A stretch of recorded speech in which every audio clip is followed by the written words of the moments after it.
Seorang ibu melihat dan mendengar perilaku tak sopan dan melecehkan menimpa putrinya. Lebih ironis, tindakan dilakukan di sekolah oleh kepala sekolah.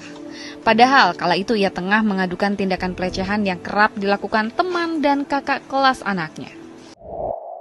Pedofilia didefinisikan secara klinis sebagai ketertarikan seksual yang kuat dan berulang kepada anak-anak pra-remaja atau yang berusia di bawah 13 tahun.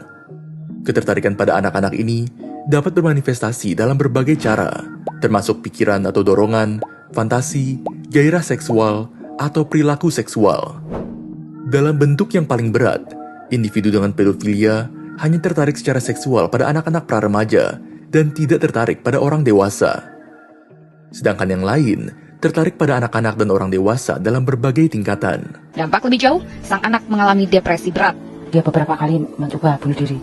Dia beberapa kali menggunakan senjata, kemudian minum berbagai macam obat, kemudian terjun dari ketinggian mall beberapa kali. Kalau psikologis, anak mengalami trauma mental, ketakutan, malu, kecemasan, gitu ya, merasa terancam, bahkan gelisah. Ada juga faktor ketidakpercayaan anak terhadap orang dewasa, karena orang dewasa dianggap tidak mampu melindunginya. Bahkan dampak psikologis yang terjadi, dia bisa kehilangan semangat hidup Mbak kita. Atau bahkan terjadi percobaan bunuh diri. Ada juga dampak psikologis yang ini berantai gitu ya, dan terjadi oleh lingkungan sekitarnya, yaitu keinginan untuk membalas dendam Mbak kita.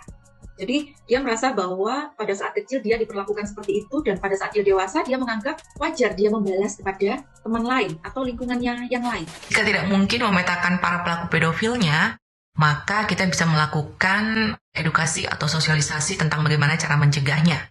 Edukasi pada anak-anak dapat berupa sosialisasi tentang betapa pentingnya untuk menjaga diri mereka dan tidak berdiam diri saja saat mereka mendapatkan perlakuan yang tidak nyaman dari lingkungan sekitar oleh siapapun. Anak-anak harus mengetahui bahwa ada wilayah-wilayah yang ada pada tubuhnya itu yang tidak boleh disentuh oleh sembarangan orang. Bagian vital tubuh ini nggak boleh disentuh oleh siapapun juga, kecuali diri sendiri ataupun oleh orang tua saat membutuhkan bantuan, atau misalnya oleh dokter pada saat memeriksa sedang sakit, tapi harus didampingi juga oleh orang tua.